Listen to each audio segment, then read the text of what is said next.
prior to this.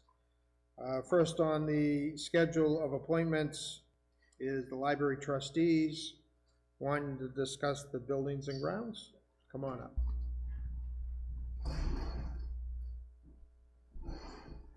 Hello. At the library, we all know Rebecca, the director? Okay. At the library, we have an issue with the sidewalk, and it's like cracking and causing some problems. And we all were talking about what we wanted to do to fix it, and we worked it out with Tom, it was what the good thing would be, and we have the money to pay for it. But it dawned on us that it's a town building, and we should probably talk to you all about it first, and not just go ahead and do it. It was like, we're so used to talking about library stuff. So Rebecca has the details.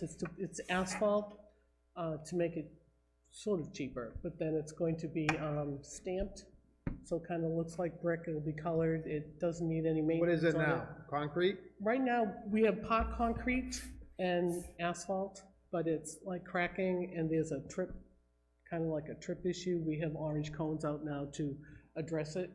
And we spoke with Tom about it because it was when Rich was out. And we had different options, and Tom likes this option. He thought this was a good one. Again, we have the money to pay for it, but we wanted to talk to the selectmen first. Rebecca has details on it. We're more than happy to leave them with you. It'll be done next year, but we want to enter into the contract this year for next year. So this is something you're hoping to do when? And this won't probably happen till the spring, but okay. We'll probably enter into the contract for it this year. But we wanted to pass that by you first.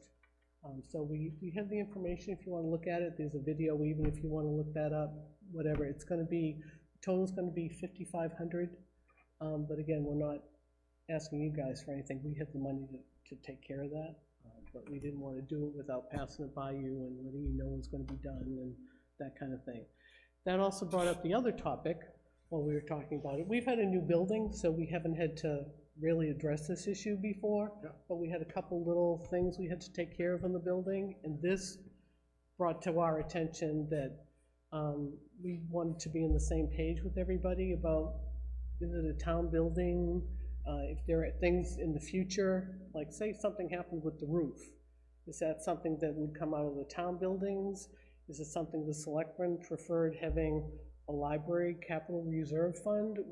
We didn't know what you all wanted done with it. Rich said that it's his understanding, not the interior, but that it's a town building and it would come under town buildings. But we wanted to make sure the trustees and the selectmen were all on the same page so that in case something major did come up, we'd know how everybody wanted to address it and not all of a sudden be like, oh geez, we need $10,000 and nobody has any money for it. So we wanted to, you guys don't have to answer me tonight if you all need to talk about it or think about it or whatever, but we wanted to just make sure everybody was on the same page. And if you needed a warrant article, this would be the time that we'd want to make sure that something like that could be put in, so. Okay.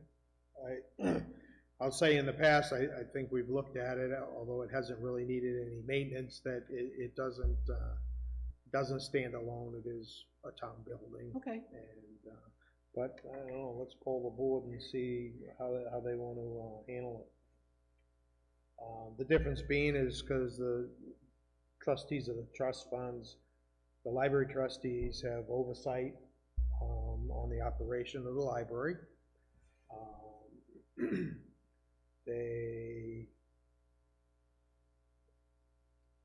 They have powers granted to them by RSA that are different than the rest of the department heads in town. I think we've worked pretty well in the past as far as, you know, utilizing our, you know, like we're still cleaning the building, right? Mm-hmm. And Absolutely. we're doing that with the town employees, as opposed to having the trustees budgeting and, you know, having outside personnel come in and maintain the building on those issues. And I don't see any different to any reason why we wouldn't want to take care, maintain, and manage it like any of the other town buildings. I don't know, how's everybody feel about that? I would agree. I would agree. I guess the only thing I would say is we wanna check with Rich to see what his recommended course of action is, because I know he had, and it wasn't you guys, but there was other departments where things had popped up that probably should have been budgeted, that came out of his budget that weren't really anticipated. So I just wanna make sure that he's involved in the conversation. So Oh, yeah, Rich is always involved because, not only do we want him involved in it, we would like his input as to what he thinks needs to be done and, what different options we might have, so we always talk to Rich. We talked to Tom this particular time because Rich wasn't available, although Rich is aware that we've been having discussions about what to do to fix that front walk, but we don't need to ask the town for any funds at this point. You've had the conversation with them in the past about maintaining the town building, right? Yes. Yes, we have a walkthrough each year. In fact, I did a walkthrough in the building with Tom this year because it was brought to our attention through Susan that one of the other buildings that was built by this architect and builder had some issues. But so we've been paying attention, very close attention to the building.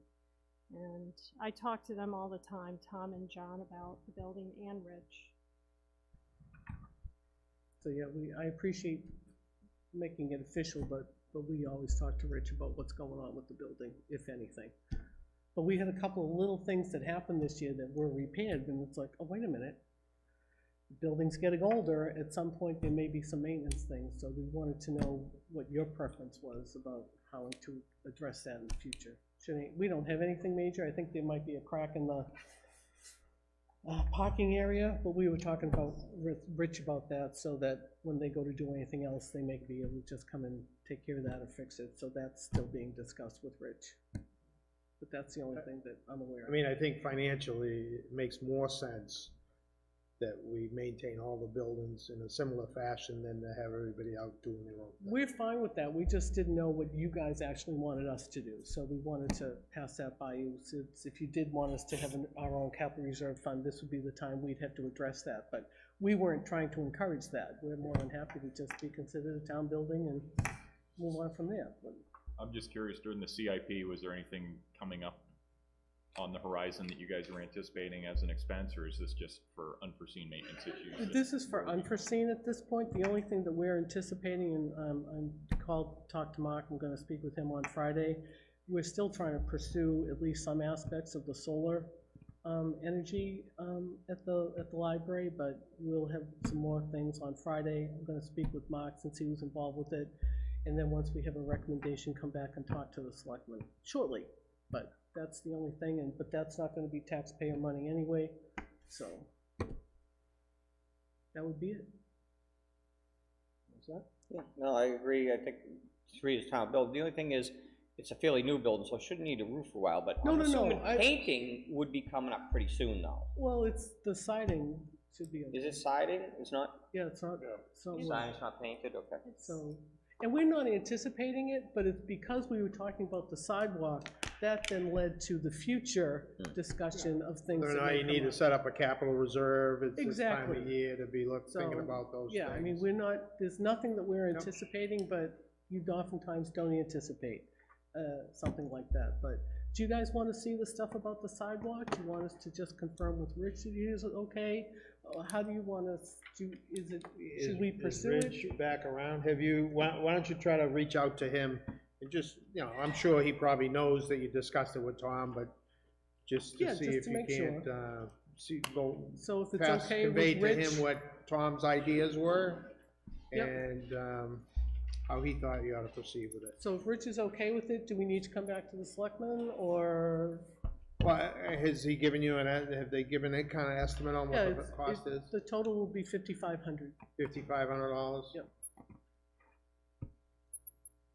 And there's no, the only maintenance would be that maybe 5 to 7 years from now, they may have to do something, but it wouldn't be in excess of $1,000, but that's a maybe. But they don't anticipate any maintenance required. What was we recently adopted an amount over, a certain amount that was out to bid? 25,000, I thought. It's 5,000 to, I just looked at it for another reason today, but, Was it over 5? there was 25, anything, I think 5, you have to 3 bids? three bids, but go out to bid RFP process, The 25,000. RFP is 25,000, Okay. and we've been talking to several different agencies to try and get numbers and figures, and we can get all that information. So yeah, discuss it with Rich, and if it's over the 5, then you probably ought to have 3 bids on it. Yep, I just read the new policy, so I'm aware of it, and we'll comply with that. So if we have to get 3 bids, we certainly will. Again, we've been working on this for months, Yeah, and finally okay. came down to this, so we should be able to get anything we need. So Alright. do you need us to come back? No, I don't think so. Rich can, As long as Rich is okay with it, we Yeah. can proceed. I mean, Rich is gonna have to put in a PO for that kind We of will expenditure have a contract, anyways. which we're gonna sign, which then I may leave a Speaking of copy the devil, for, here he is now. but I can leave that for you guys to okay it, if you want to, for the contract. So that if the trustees do it, we'll leave it for you to, not necessarily sign, but okay. After we talk to Rich, so, Okay. does that sound okay? Okay, Okay, thank you. thanks.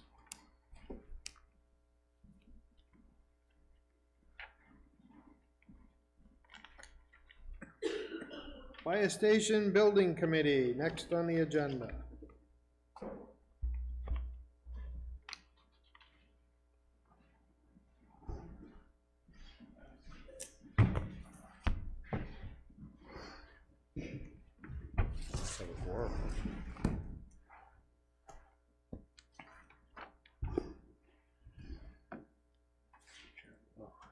How you doing?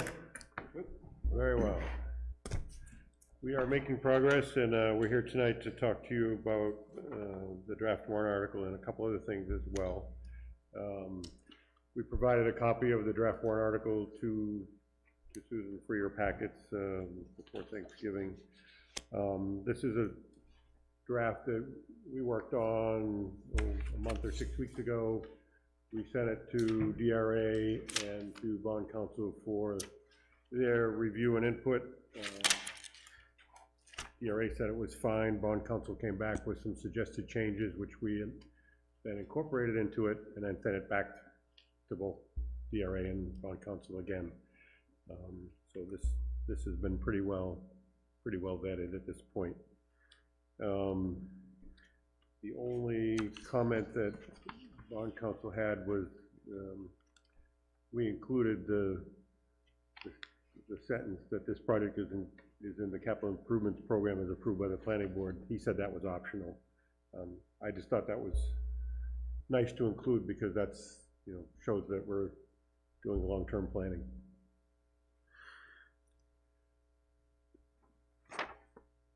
And obviously we have some lines to fill in once we have the budget put together, but we figured we'd keep working on the pieces of this that we can while we're waiting for Bowen to come back to us with the budget.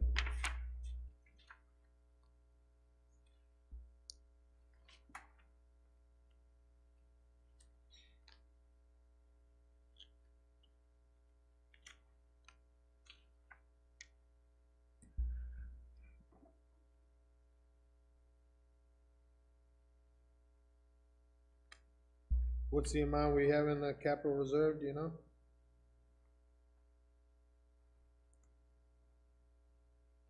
I don't, the balance. Just a ballpark. Yeah, it's probably around 275 in that range. It was 565. So probably more like 200. Yeah.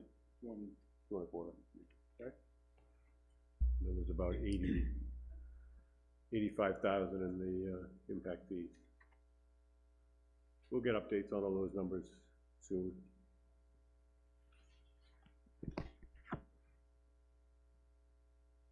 But those two sources will be used to decrease the amount that will be bonded.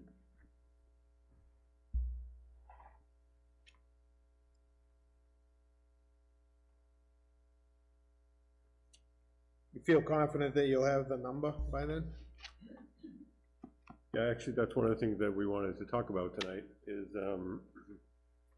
we got a little bit later start working with Bowen than we had hoped, as you know. Due to some of the delays with securing the purchase of the land.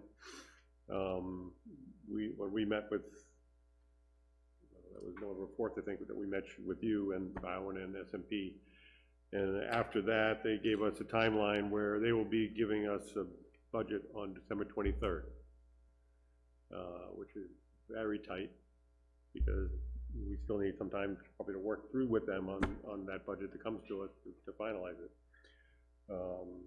We are gonna have to have a bond hearing in the first 2 weeks of January, and obviously we have to have a firm number for that hearing. So is that gonna make the necessary deadline? We believe so, yeah.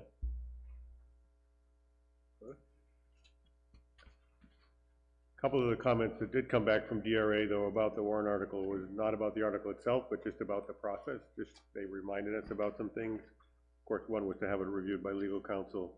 Another reminder that the bond will need to be the first money article on the warrant, typically number 2. And we have to have the public hearing in accordance with RSA 33(8)A. And there's also another thing that one from DRA pointed out was if the budget committee does not recommend this article, then there is contingent language that we could put into the article to allow us to go over the 10% limitation. So if the budget committee were to not recommend this article, Yeah. It basically couldn't pass, based on what our current budget is, and The 10% rule? yes. So we will, in the eventuality that might happen, we will be working on drafting additional language that would go into the article, but for now, we haven't done that yet. That would override that? Yes. That's what the DRA said was a viable option? Yes. It's really the only option to get something approved if, you know, if you have a budget committee and the budget committee votes not to recommend. Okay.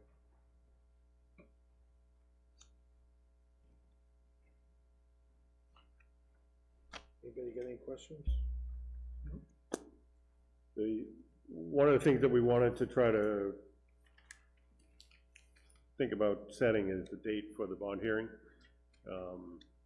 We have to follow 2 different RSAs. One is the municipal budget law, which is RSA 33, and then we also need to follow RSA 4013, which is the official ballot. The official ballot law does shorten the timelines, and the bond hearing needs to be held no later than the second Tuesday in January. I think, is that right? Yeah. So. Second Tuesday what? In January. And I'm not sure what other meetings are being held, you know, that first week is typically a budget hearing, I think, then, right? What's the Decision schedule days, look like? that's what I was just gonna check. Decision day is January 11th. Public hearing is January 12th. Warrant articles January 18th. Yeah, but the bond follows a different schedule, unfortunately, so, let's see what, second Tuesday would be the 14th. Second Tuesday is the 14th? Yeah, that's, last day for petition warrants to be submitted to the Board of Selectmen. Last day for Selectmen to publish notices on time and place, but the hearing itself is January 18th. January what? The hearing itself is January 18th. It has to be submitted It to has the to be Selectmen. before that, though, for the bond. Yeah. Yeah. You know, it has, and one of the things that bond counsel recommended is to be sure that we give a very thorough presentation, you know, including, SMB and probably Bowen, and so do we inform the voters as to what the project is all about?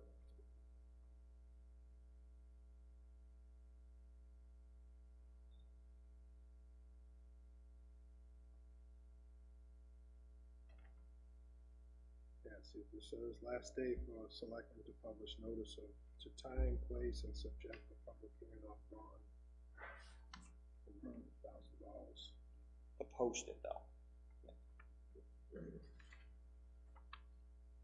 So it doesn't, it has to be a date has to be set by that second day in January, not prior to it. The hearing has to be held Prior to it, by the 14th.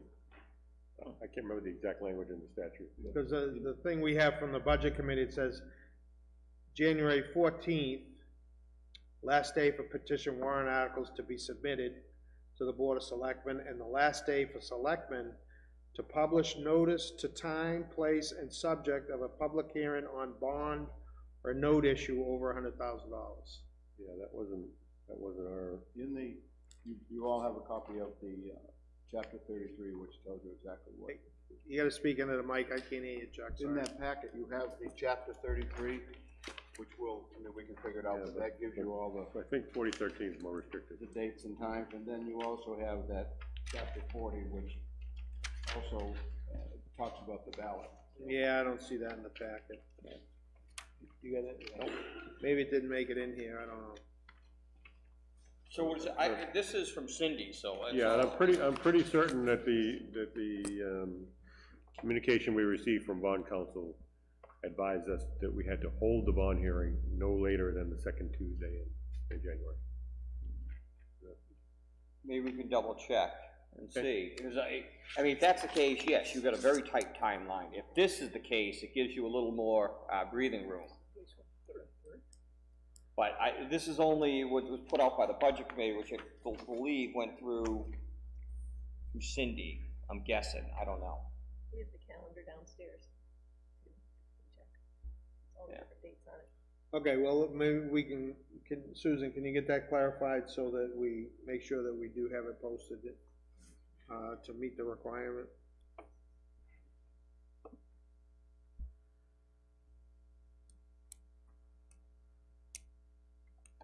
I'm surprised they'd have it before, whether or not the budget committee was gonna review it and vote on it. Maybe that's the purpose of it, so that having it before, so they can get the information from the hearing. Okay, yeah, we'll work on clarifying that. Okay.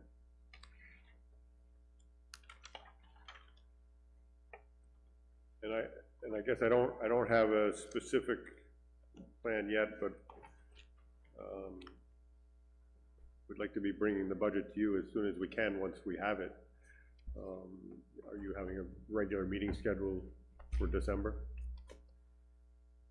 Yeah, we're meeting every Monday, right? Yeah. But the 23rd is when we expect to get it, so hopefully we can bring it to you the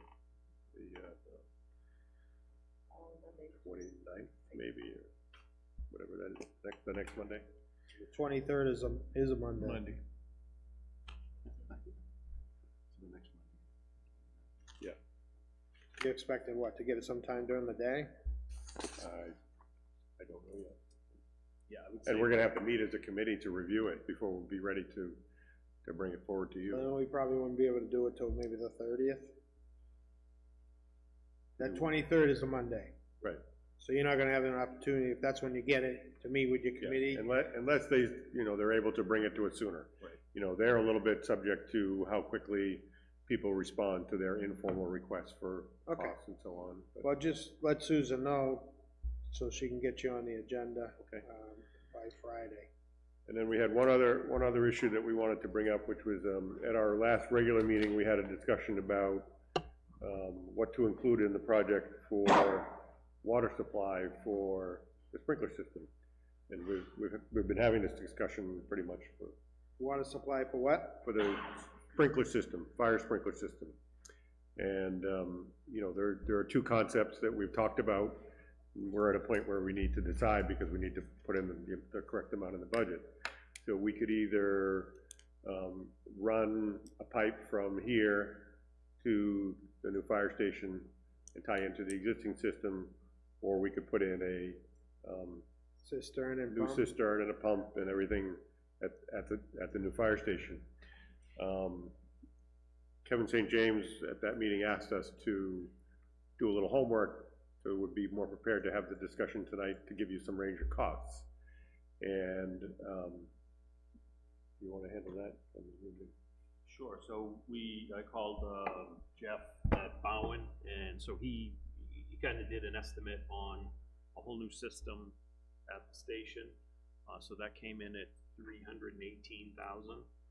So that's 37,000 gallon cistern, new pump, new building, new pump building. That included electrical, concrete work. So he has estimates there in that package. But that's pretty much new fire pump, new building, versus cap off the old system at 25 years old. No backup generator power there, and that, Rich, got a quote on that, and that was 88,000 to run the pipe.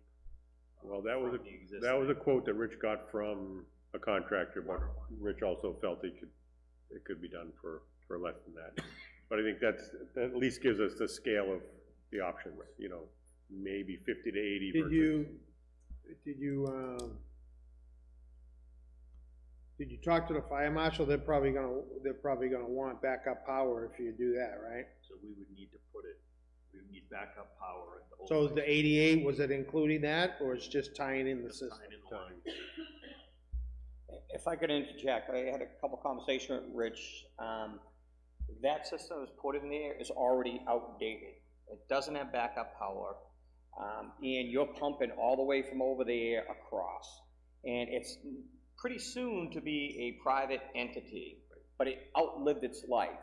We could do the same thing, get an updated system with, we don't have to do the emergency power because we're gonna have a generator there from paid by the state and Seabrook Station. And then you could reverse it.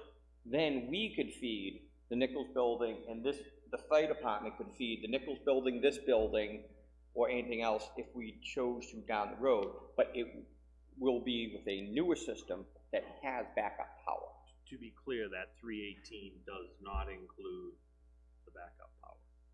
So And it's really a rough estimate too. There hasn't been any engineering done to determine the size of the tank, the size of the pump.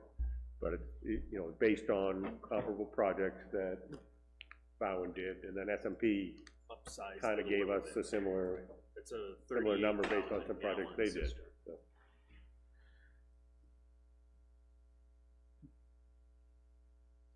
I guess we can poll the board, but my recommendation would be that you plan on the cost of putting the system at the fire station. You know, given the fact that we don't know what's gonna happen with that property. And, you know, worst case scenario is if we did utilize that, we'd have extra money, right? Better that than going over. Right.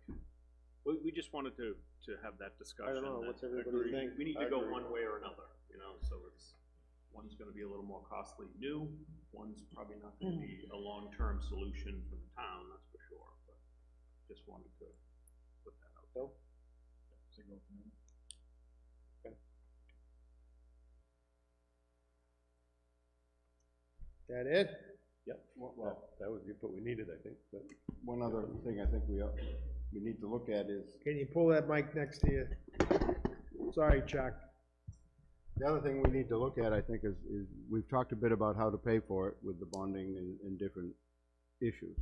And in the packet there, you do have what the current bond was for 2019 at like 20 years was 2.60. The figures you also have in the packet was from the municipal bond based on 3.75% because it's, obviously they're very conservative. And we would be looking for the bond in July payout. So I don't anticipate the rates being 3.75, so those figures hopefully will be. So it's one rate is what, 3.75? The rates on, yes, the estimated rates they gave us. 3.50 and 3.75? For purposes of discussion, the bond bank will give us a conservative estimate on the rate. And hopefully when the bonds actually are sold, the rate will be less. And what are you saying they're running now, 2 something? This year, 2019 in June, was the 20-year rate was 2.6%. And that's what you're looking at, is 20-year? Well, that's what we need to talk about. We haven't, you know, we need input on that. It's, obviously, the longer it is, the cheaper I it mean, is. everything on here is 10-year or 20, right? There should be a 15-year one there too, Yeah, I think those are the three options, 10, 15, or 10, 20. 15 to 20, so.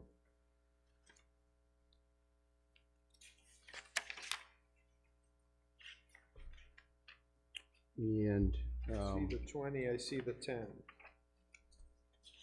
Was there a 15 too? Okay. 15's on the last page and the page before it, I think.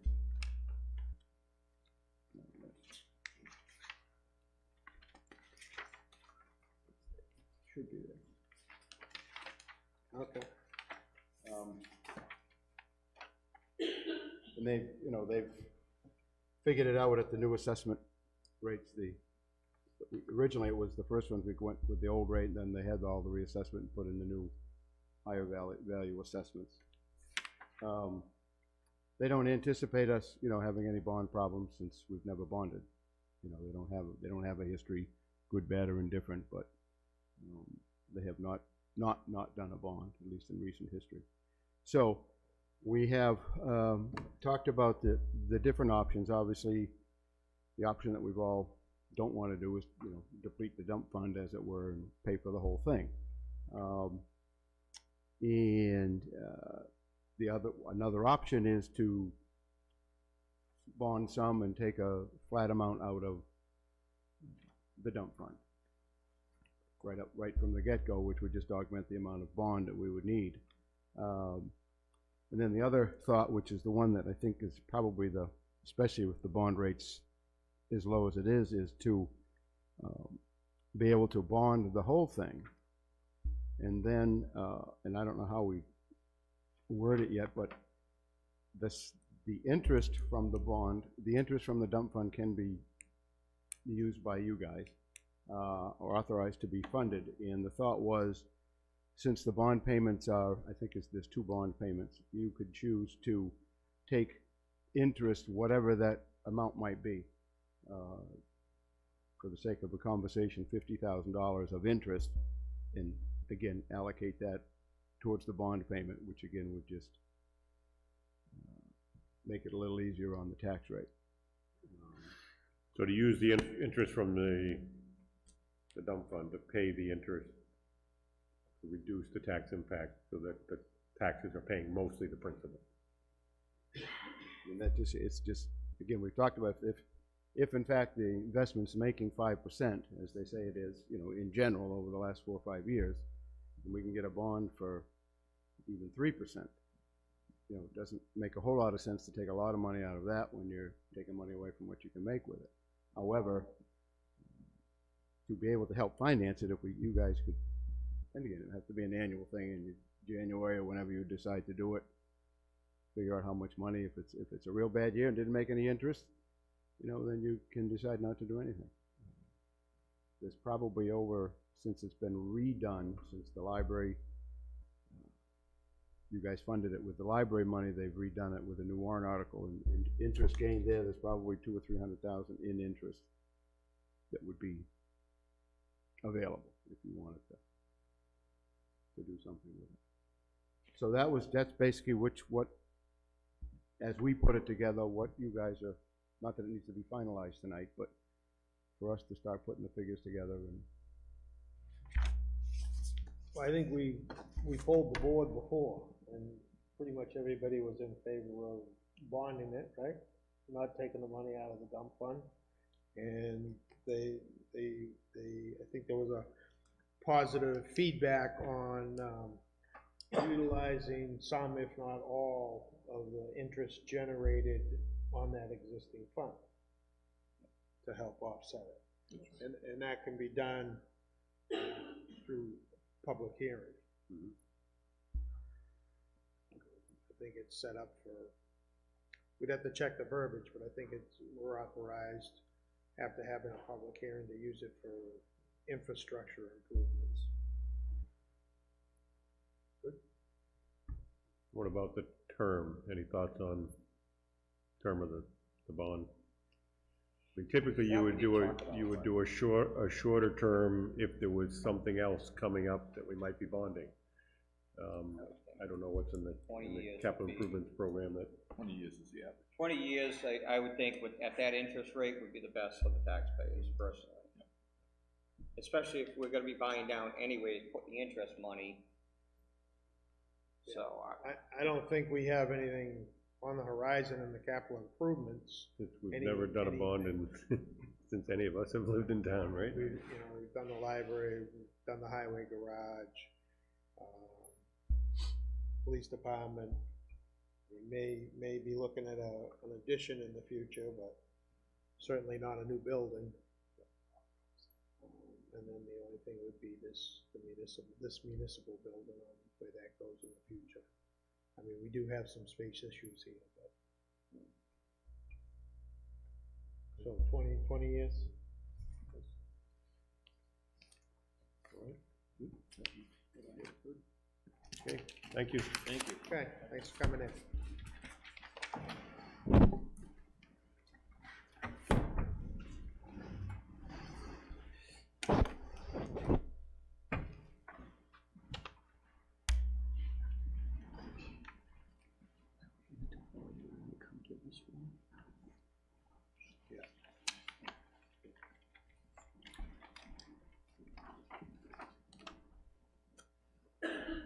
Okay, let's see. What's that? Granite Fields, Is this the letter you're referring to? I believe so, yeah. Okay. The representatives from the homeowners association in Granite Fields? Come on up to the mic, whoever would like to address the board.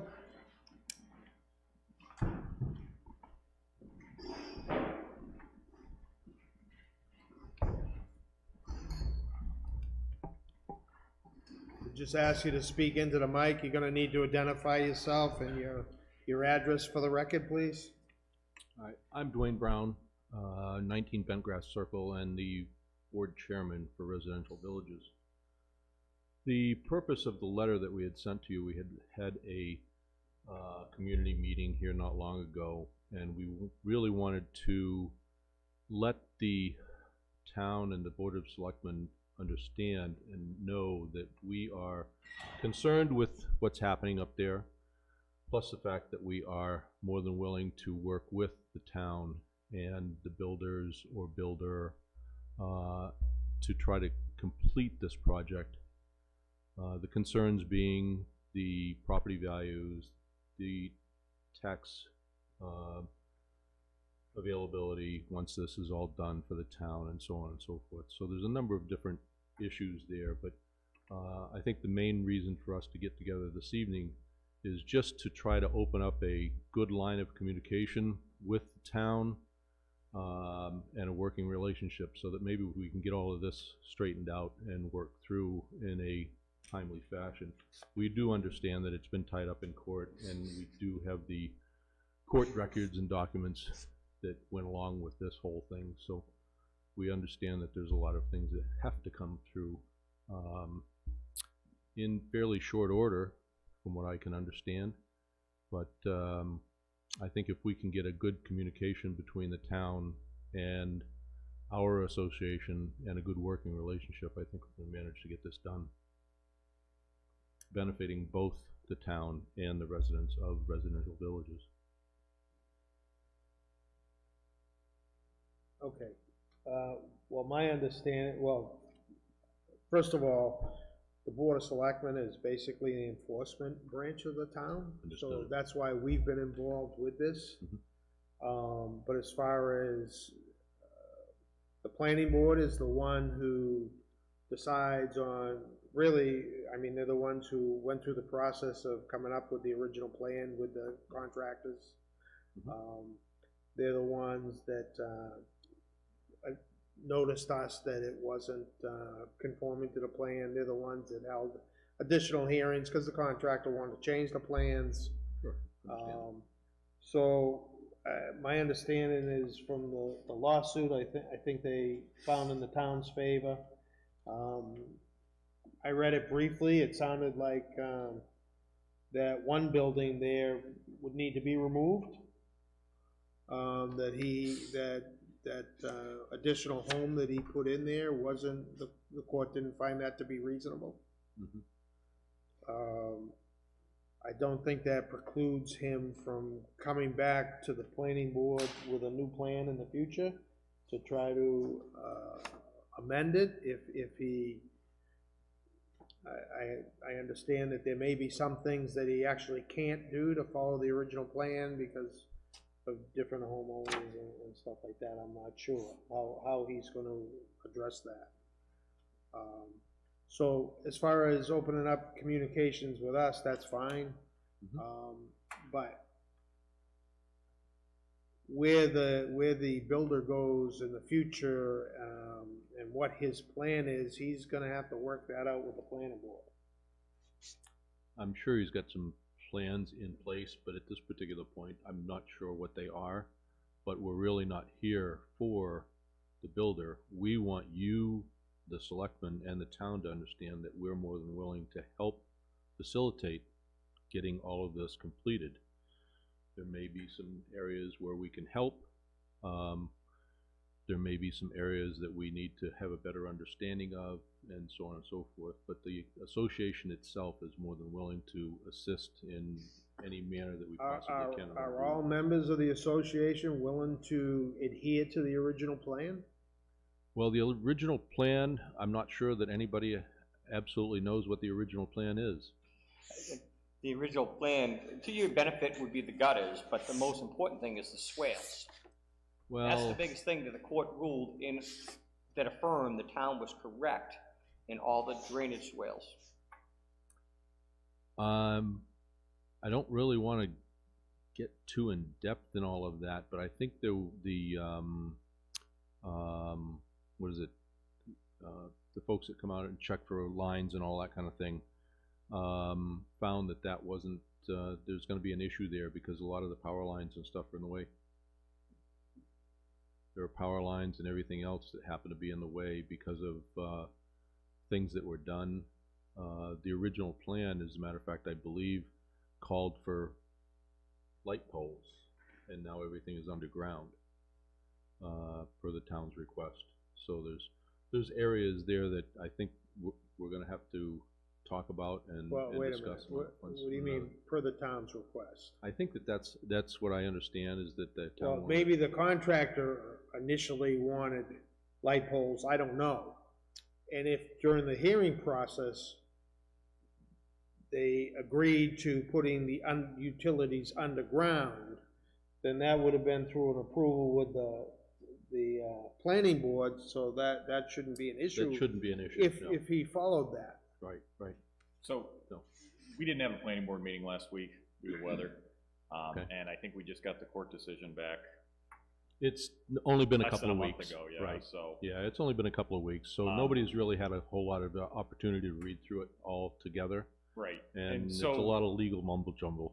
I mean, for this board to take action, the planning board has to request enforcement action. Okay. And because the litigation has now been resolved in the court's eyes, typically we would go back to the developer and say, you're still in violation of your site plan. You know, you need to come in and have a rework plan. Okay. And that. Or bring it into compliance. Or follow the original plan. It has to be one of the two. You have to have a new approved site or amended site plan, or bring it to the old site plan standard.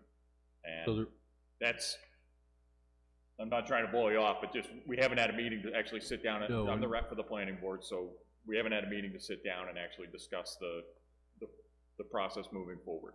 And so that's kind of, just so you know where we're at, that's where the planning board is at right I do now. understand that, but I really don't, at this particular point, because there's so much that we don't know, I'm trying to keep this as vanilla as possible, you know, without getting into any particular areas of necessity. As time goes on, I'm sure we're gonna have to do that, but what I am trying to tell you is that we'll work with whatever we need to do to try to help the town. I would recommend that you go to you as the representative of the board, the chairman, go to the planning board and get a full copy of the approved site plan, so you really know what you guys are looking at. Okay, all right. Because right now, that's what we're working off of. Is the original site plan. The original, and that's what the court auction said, that, hey, they weren't unreasonable in denying you the amendment. So your choices are to adhere to the original site plan, or go back and come up with a plan that the planning board does find reasonable. That's always an option. I don't know that that was spelled out in the decision, but he affirmed that the planning board acted reasonably and that it should have been built to the original plan. I mean, I understand your frustration fully. I mean, I've been up there, seen it, it's just like, I can imagine. Yeah. How frustrating it is from you. It is. I'm also frustrated, this took so long to come out through the courts, and we also had, I think, 8 or 9 meetings with the developer trying to come up with an amended site plan to fit everyone's needs, and it just, they didn't want to work with us, really. But I do concur, I mean, like you said in the letter, you know, I know one of you guys went and saw the town engineer a couple weeks ago, just looking for information, or someone from the homeowners association did, and there was a lot of information that you guys weren't getting. So I think, you know, one thing I can tell you that we'll try to do moving forward, or at least I will as the selectman's rep to the planning board, is try and keep the homeowners association in the loop for what is happening moving forward. And maybe not a formal butters notice, but we'll just let you know if it's being discussed at a planning board meeting, you guys will get notification that that's being discussed at that time, so that you at least know what's happening moving forward. But as Mark said, I would definitely recommend getting a copy of the original site plan, and that way you guys would know what is currently approved and you know, okay, so concerns that you may have. Do we have that available? Yeah, so right outside here to the left is the planning board office, and Ellen is the secretary for the planning board, and she can get you a copy of that. She can? Yep. Okay, all right. And I'll make sure, I'll speak with her tomorrow, and we'll just make sure that you guys are in the loop with anything that. I think that would probably be the best way for us to start this and see where we can go from there, because that seems to be what a lot of the verbiage is in the, That way there, everybody will know whether or not their lots are in compliance, and if not, what isn't in compliance. yeah. To answer, Mr. St. James, a number of the residents have done gutters themselves and put things up, so there's a lot of that that's already been done. As far as the swales and things like that are concerned, we're gonna have to probably discuss all of that as time goes on. I think you're gonna find the thing with the gutters, the gutters actually went into catch basins and drainage structures, not just run out onto the ground. I know.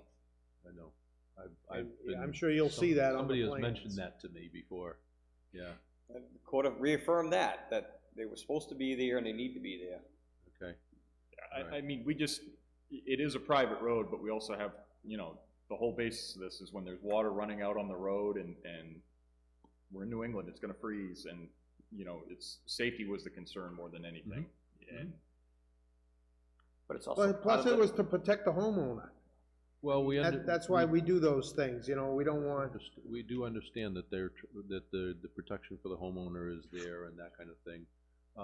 But there's a lot of, I think there's some of the areas where we could certainly use some of the swales, and other areas where it may not be necessary if we're looking at it properly, you know, because the ground is set back far enough, and the grade is such that it runs off pretty well. It's all part of the MS4, where even though you're a private development, we're responsible for stormwater or any water on the property. And that's under the MS4. Okay. And, you know, you could talk to Rich Chandelier about that, but that's everything. It's capturing the rainwater, that's capturing all water, and that's where the problem lies. Because it doesn't fall under your association, it falls under the town for stormwater management. Okay. And that's why the planning board goes through extensive process to set up site plan. And that's what we're stuck with. It's not like a question of, we don't want to do this or we want to do it. We have to do it by law. by federal law, not even state law. Okay, all right. So maybe we need to get up to date on what this MS4 and that kind of thing is MS, all about. yep. Okay, all right, and I can get a copy of that from where? So that should be in the site plan, it's essentially the page in the site plan, it's the engineered plans, and it's gonna be the stormwater management plan that determines how water is carried away, where it is retained and treated, and then discharged off of the property. And so there's books this big detailing how all that all needs to be done and everything, but you'll get the Reader's Digest version for your site, you know, in that site plan, it'll have a page, and Ellen can explain all that to you when you guys come in. So if I were to call her tomorrow, I might be able to get a set of those plans by the end of the week? Yep, she's not in on Wednesdays. Right, not Wednesday, she should be in tomorrow, I can't remember if it's morning or afternoon, she does 2 offices. Oh, okay. There are hours out there on the door? Yeah, yeah, her hours should be right on the, she has a calendar posted on the door, so, All right. yeah, right there on the left will be the planning board office. Like she said, the welfare office, so on the left. No, we do have copies of some of the plans, but I'm not sure if they are the originals. Yeah, I mean, there was about 15 different iterations floating around at one point, so, she can give you the actual one that's approved that the judge did default to. That's the one that I'm looking for. Yep. Tony Velagor, 25 Bentgrass Circle. Is there any time frame where the developer has to rectify this problem, or are we subject to that never happening and they could walk away? So this is under a cease and desist currently from the town. In that we laid out fines and fees for non-compliance. And I'm not a lawyer, but as it was explained to me, based on that decision, we can now enforce those fees and fines and, you know, bring that into compliance.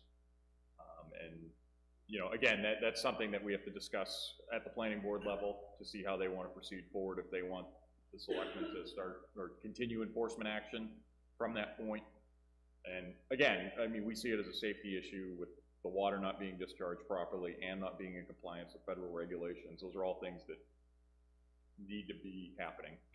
And so, yes, there is a timeline. It's just, we need to discuss it at the planning board. With fines being the incentive? Correct. Okay.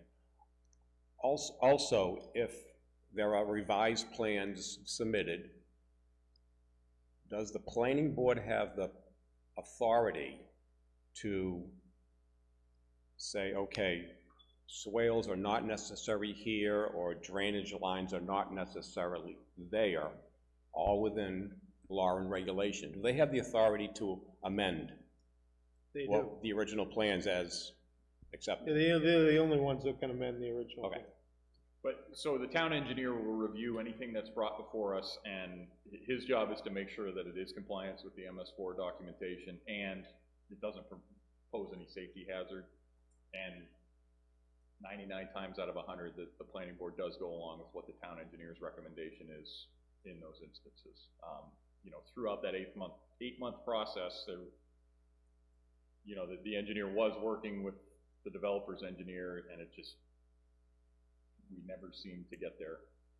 And so, I mean, but yeah, I mean, that's, and if you guys got a copy of the court case, it is actually very well documented in there, all the, you know, workarounds that the town had proposed and accepted, and it just was never put on the plans or never implemented or done in smaller size pipes than they should have. You guys are aware of the whole thing. Okay, thank you. Okay, thank you, gentlemen. Thank you. Thanks.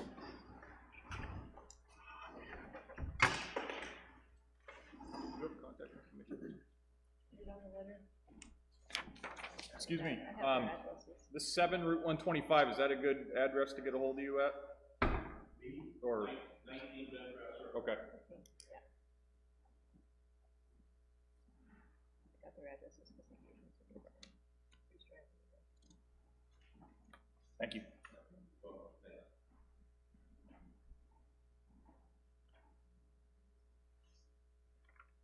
Janet, we have you on the agenda. Come on up.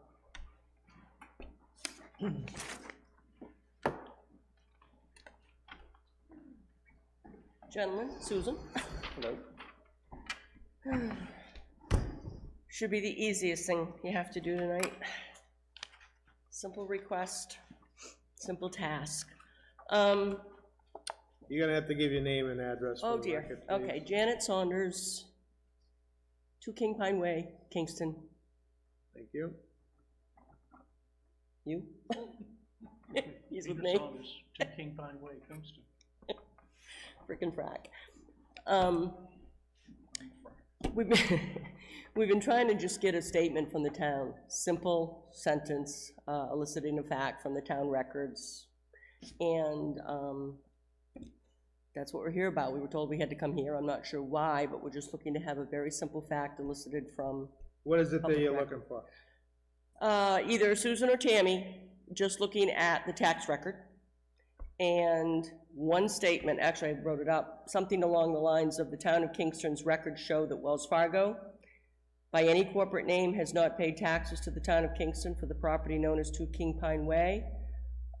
That would be the best one, and then further, the records reflect no ownership by Wells Fargo of same property, and the records have been checked as far back as June 2015. Beginning and end of sentence, 3 sentences, that's it.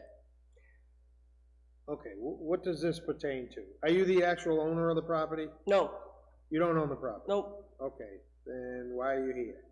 What's your concern about the taxes? I'm living there, well, it's a title issue, and I'm defending title, Okay, and, so you're not paying the taxes, right? no, Okay. and nor is Wells Fargo.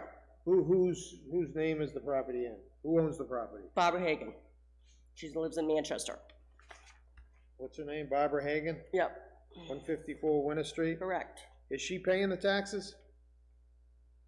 That's between her and the town, Okay, okay? I'm just looking for a simple fact from the record.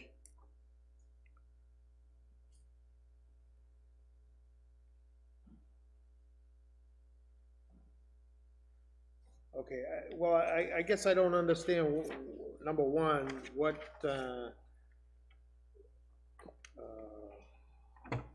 if you don't own the property, why you certainly can find out whether taxes are paid on it, but why would the town be giving you any type of letter pertaining to the property? Well, it's public information, and I'm just trying to elicit that one fact. I don't want to know who is paying them, I want to know who isn't paying them. Wells Fargo was saying they are paying the taxes, they're not. Okay, well, I don't know that. Can you enlighten us, Susan, at all? No. I spoke to Janet at length, the other day.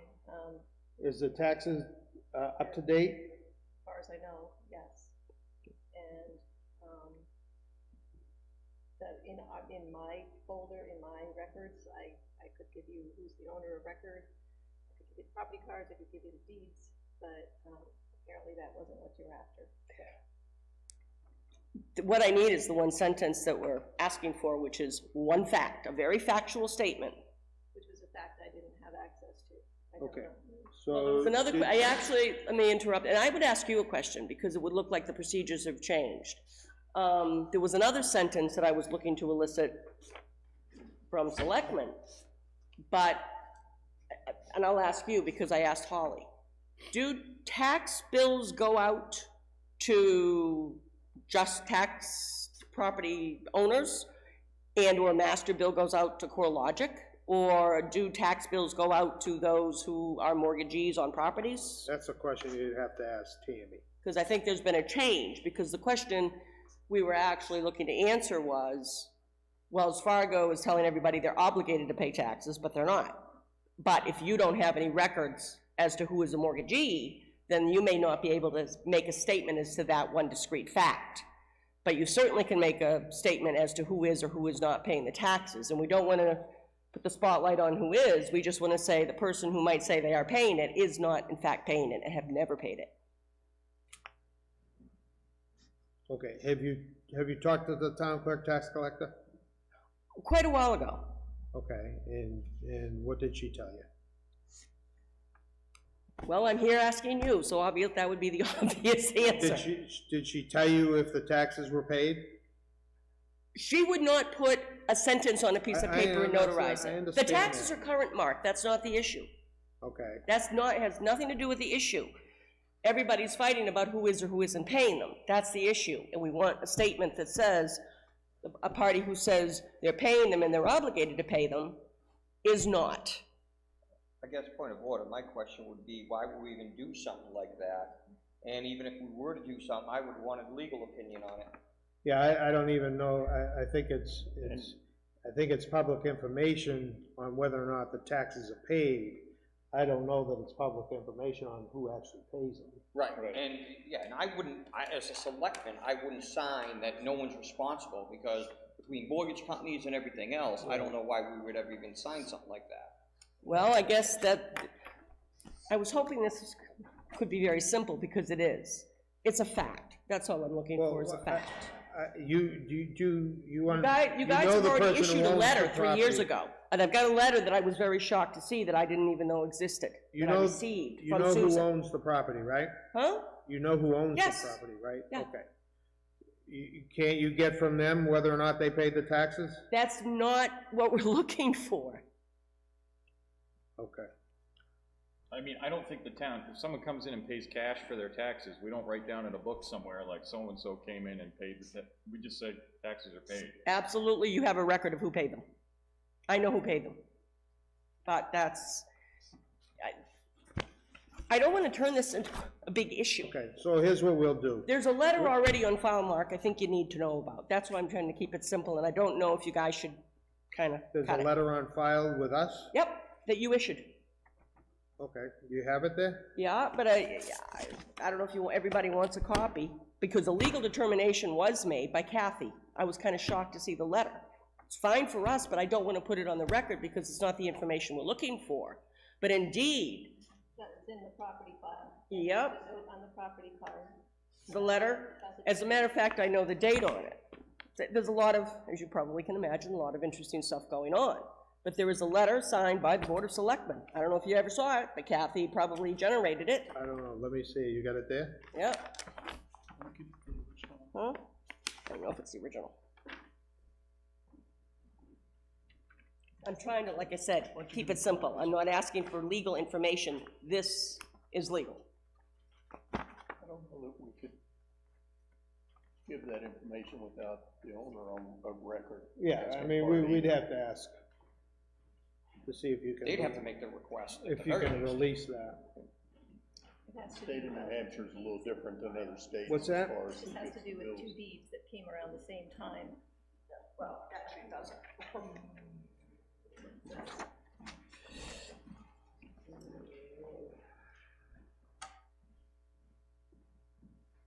That letter is a legal document. And, What's that? that has a lot of legalese in it. That's not what I'm looking for.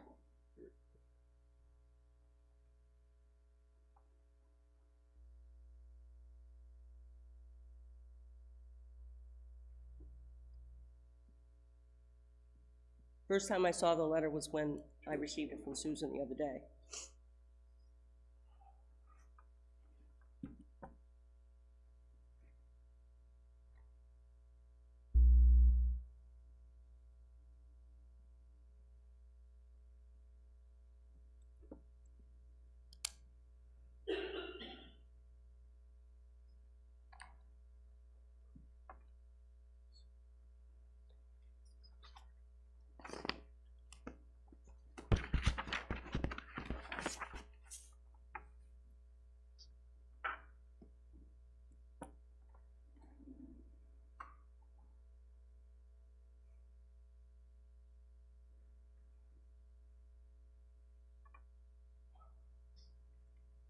Yeah, I don't ever remember seeing the letter, but.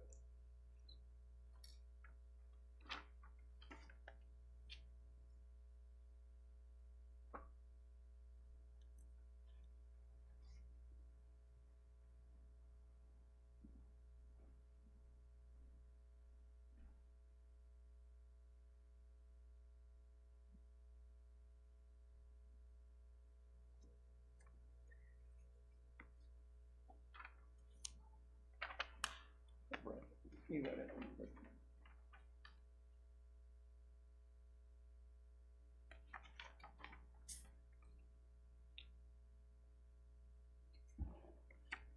So, if you'd like to leave with us what you're looking for, we will, ask town council what information we are permitted to release.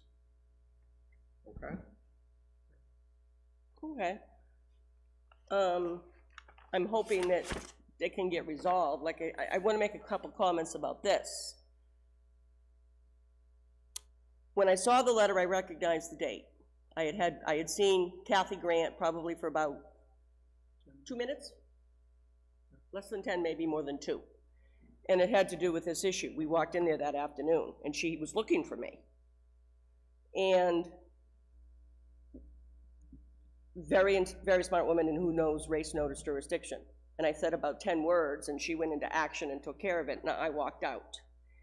Obviously, this letter was generated, which is fine. It's a kind of comical, because actually Barbara Hagan was granted a writ of possession to Wells Fargo Bank's headquarters in South Carolina about 2 months after this. There's a lot of legalese here, and I'm trying to keep you guys out of it. All I'm looking for is a simple, factual statement that is in the record. I don't want to dump this on anybody's desk, because it would not be good for anybody here. But again, Kathy, I will tell you also what came out of this about a year later is, and she was very angry, actually somebody hacked into your system and changed the record. A lot has happened with this. Like I said, I never saw this letter before. I had no idea it existed, nor did Barbara. But there is a lot of legalese here, so if we're concerned about legalese, this is a letter that's got a lot of legalese going on. What we're asking for is something very, very simple, a simple fact elicited from town records. But it's like you don't want to tell everybody what's there, you want to just be able to elicit the actual fact that the facts show. Well, like I said, give us the thing you're looking for. Okay. And we'll pass it by our town council and see if he recommends us releasing the information, number one, or if he recommends us giving you a letter that, as you are requesting. Is this for us? Well, you've already got it in your files. I guess I just would ask the last question. What would be the difference between something that is and something that isn't as to a fact? What's that? What are you asking? Well, if you're I don't understand the question. I guess I'm not understanding why, if we look at What do you want to know? Who pays the taxes? No. Okay, you want us to give you a statement saying that Wells Fargo doesn't pay the taxes? Correct. Okay, number one, we don't know that. I do. You do. You can go look at the it's right on the card. Well, I don't know who pays the taxes. Okay, the taxpayer knows that. And what I'm saying to you is, I don't know that we could even release that information, and that's what we'd have to find out from our town council on who paid the taxes, if we're allowed to release that information, number one. And number two, if he recommends, I assume that's saying, that letter is saying that they don't pay it, and whether or not he recommends us issuing a letter to that effect. It does, it's also saying is that your records show that they don't know, but that anybody here is making a determination or an opinion. It just shows that town records show that Wells Fargo doesn't pay the taxes. That's it, short and sweet and simple. Okay, well, so give us you have a letter written out, right, what you're looking for? Well, just this little memo here, and basically, this is all we're looking for, right here in the middle. Okay, so give that to Susan, and we'll check with him on whether or not we can release the information, number one, and number two, whether or not he recommends us giving a document stating that fact. It's not so much the legality, but a statement of fact like that has to come from the custodian of the records, and it has to be certified. That's what, I can't go out and look at the record and go say it. It needs to come from somebody who is a custodian of the record who goes, notary. Okay, well, he should know.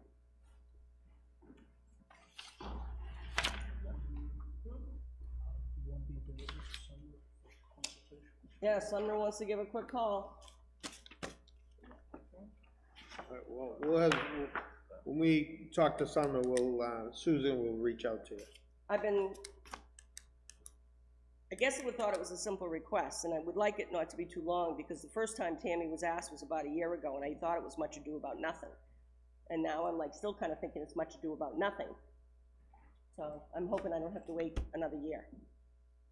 I hope we can get a response by then also. That'd be helpful. I would think we'd be able to. Okay. Thanks, y'all. Good night. Point of order, if I could just ask just to take out a sequence, there's a request in here from me under correspondence. I got a request from the Newton Kingston Taxpayer Association to put their budget lecture or budget video, how a budget's prepared, on the public access channel. I asked Susan to pull up, actually, I meant to bring it over here, but anyways, last year we put a link on the bulletin board for them with the anticipation we would adopt a policy. And we adopted a policy after in February. And what the policy ended up doing was, it's not called a public access channel anymore, it is a government access channel. I don't know, I'm curious, I want to call Comcast on that one. But they were looking, what we did was we offered people a form they could fill out to, if they want to put something on the access channel. They haven't done that yet because they're not aware of the form. That's why they're here today, to figure out where we're at. But in having a discussion with Susan, it came up, well, we can't tie up the public channel with a video. And I'm like, they're 10-minute videos. I don't understand how we can't play them. So I'm bringing it to the full board's attention that, you know, one of the first policies we created, you know, they're looking to put it on. So I don't know where you feel on their video presentations being put on there. So if they want to speak to it, I'm just passing on the information. Come on up. Thanks. Jim Baker from Newton, Kingston Taxpayers. Yeah, we were here in February of last year, and we did a presentation on what cable access is and the requirements that cable access make available channels to the public. And I have all that documentation with me, which I had given to you back then. And you agreed, because at the time, you couldn't actually put videos on. You were still in the process of getting that all set up. But we discussed what the regulations were. And the regulations are that if you have public access service, you have to make it available to the public. It's not just for the town. The other part of that is that according to the federal government, you have censorship rights over moral things, you know, misuse of public airways, sexual content, that sort of thing. But you don't actually even have the right to edit what goes on there. You have to put out there, as long as it meets moral standards, standards of decency, you have to allow it to be broadcast. So last year you allowed us to put an access link up on your bulletin board so people could watch these. And there's 4 videos. One is, these are not political videos. They're not advocating a particular point of view. There are videos about how an SB2 district works. They're basically public service announcements about how our government works in small towns, how the deliberative session works, the voting in March and the process, the timeline that goes into formulating a school district budget. We had schools and facilities that make up the district, but we're not going to put that one out now because there's changes going on. So we don't want to do that one until everything's consolidated and that's all finished. And then how a default budget works. There's no advocacy here. It's just strictly facts on how these things operate. So people know. They know how they can participate if they want to. And that's strictly what it is. Who created the videos? Well, Annie did part of it. The Newton Kingston Taxpayers Association did, made them. And they're actually on the Newton and have been on the Newton cable station for 3 or 4 years now. One of the reasons that we wanted to do is that when we talk to voters, so many have moved in from other states, and even if they moved within New Hampshire, sometimes they don't know, they just don't understand how local voting works. And I think you're aware that the participation from Kingston voters is about the same as Newton voters, and yet the population's about 50% higher, and neither one of them is off the charts as far as participation. And it's really to get people involved and understanding and contributing to what goes on in our towns. Has the videos been viewed by the DRA or anybody like that? No. No, the videos, I think Kevin viewed the videos. We made them available to all you folks. They're very innocuous, they're just explaining how the meetings work. It really is not political at all, other than explaining the political process.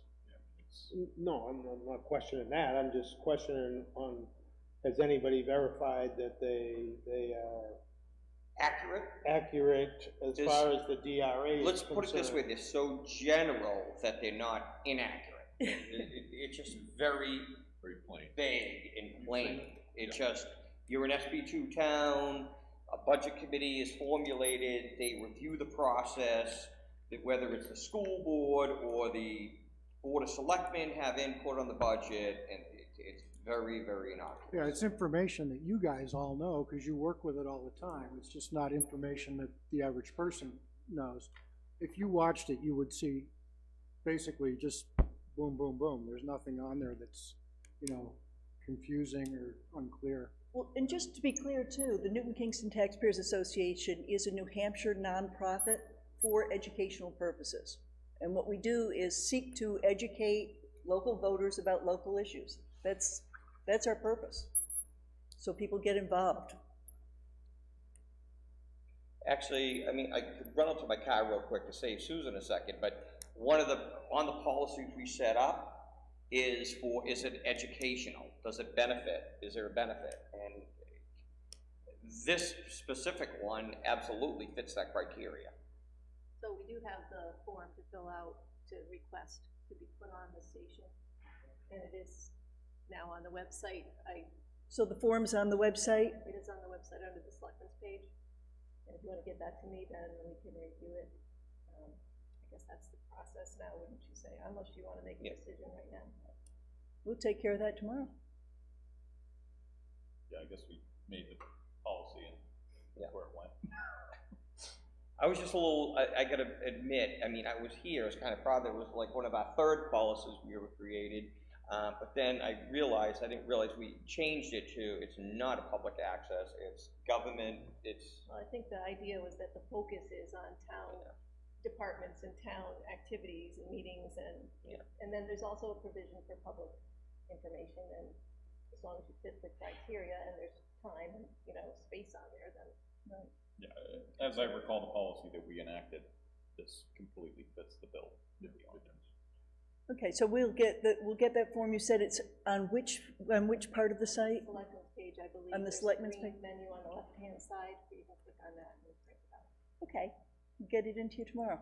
Thank you. So other than the form, is there any reason why this wouldn't be able to go on in your minds? Should we ask Adam what format he needs it to be in? Yeah, that's the other thing, is how does it?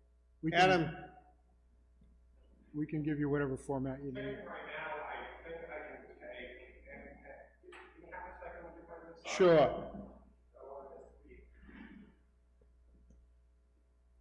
So you reviewed all the videos? I watched them last year. The same one as last year. Mm-hmm. Yeah, the year before, we'd had some dates in them, so we took out the dates so that we made them generic. But now with the reconfiguration of the schools that's coming, we're taking that one out too until it's done, so people don't get confused. Yeah, so there's only gonna be four videos. And each one runs how long? They're 3¼ minutes to just under 8 minutes in length.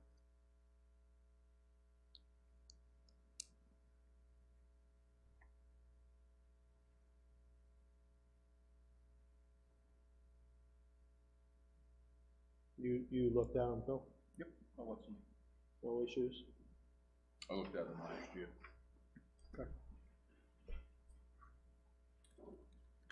Do you happen to know off the top of your head what file format you put them in?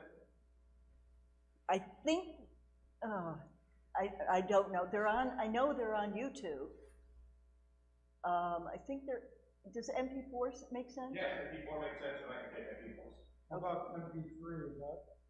MP3 would be a music file, which I could put on, but it would be different. Okay, that would No, be. this has got video. MP4, yeah, if you think it's an MP4, then that sounds right. Okay. I can, Can we email them to you? should be able to, the only problem is depending on how big they are, that might get this problem. They're not very big. Okay. Thank you. So why don't you get us fill out the form, get that into us. Yep. With the, electronic copies of it. Okay, great. I'd like to say, Mary's here from Kingston. I'd like to thank those of you who have watched the videos since the initial request last February. Yeah. And to confirm that they are in fact educational. And Mr. Heights, they're easy enough to find online if you don't get a direct link from Susan when the form is filled out. But I'd like to know if, once the form is filled out and submitted, what the timeline is. When will you realistically review this? You keep insisting, have you looked at them, have you looked at them? Again, Mr. Baker said that the federal regulation states that you can't filter content. There's no vulgar language, there's no obscenity, there's nothing there on which you would have a premise to deny this claim. So my question to all of you is, what is the timeline? When can they reasonably expect to get confirmation that this will run? And will they get an email confirmation, or will they have to come back and appear before you? What is the process, please? I think we would be able to take it up next Monday if we have all the appropriate information. Members of the board have viewed it. I just want to, the reason I asked about the DRA, I just want to make sure we're not disseminating information that is not accurate. No facts and figures. Okay, I'm not, so as long as, I know they're facts and figures, but, one person's facts may be different than another person's facts. So, There's no budget information. okay, so that's why I asked the question. Yeah. There's nothing for DRA to review because there's no budget information or anything specific about warrants. It's got to do with the process of trying to evoke people to be concerned enough to show up and participate in their local government. Yeah, no, that's fine. I just want to make sure that we're broadcasting accurate information. That's my only concern. Well, I think the regulations are that it's basically on NKTA, not on you. It's what? It's on NKTA, not on you. We're the ones who are, creating it. You're not creating it. I recognize that, but if we're if we're broadcasting it, if we're broadcasting it, we want to make sure the information's accurate. So take a look at it. That's all. I think you'll be happy. Please do. And I don't think that's unreasonable, do you? No, not at all. And you've had assurances from 3 board members that, that you have nothing to be worried about, but please look at it yourself. Okay. Yep. But thank you for confirming that you do want to meet again, you want to convene again and take a vote after next Monday. Well, I think in general, the board doesn't have an objection to posting it, no. Yeah. Great. So we'll get that done for you tomorrow so you can move ahead. Thank you. Really appreciate it. Thanks a lot. Thanks. Thank you. Are you going right into public comment? That's coming up next.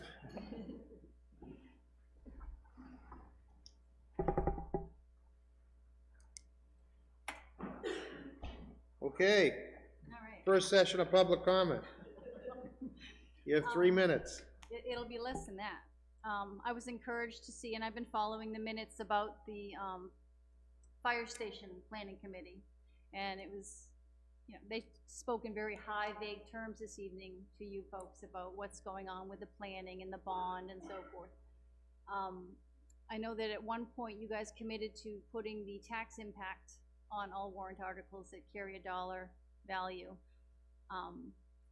And I'm curious, what is the approximate price tag? I know they haven't shored up numbers. Are they looking at a $3 million fire station, looking at a $6 million fire station?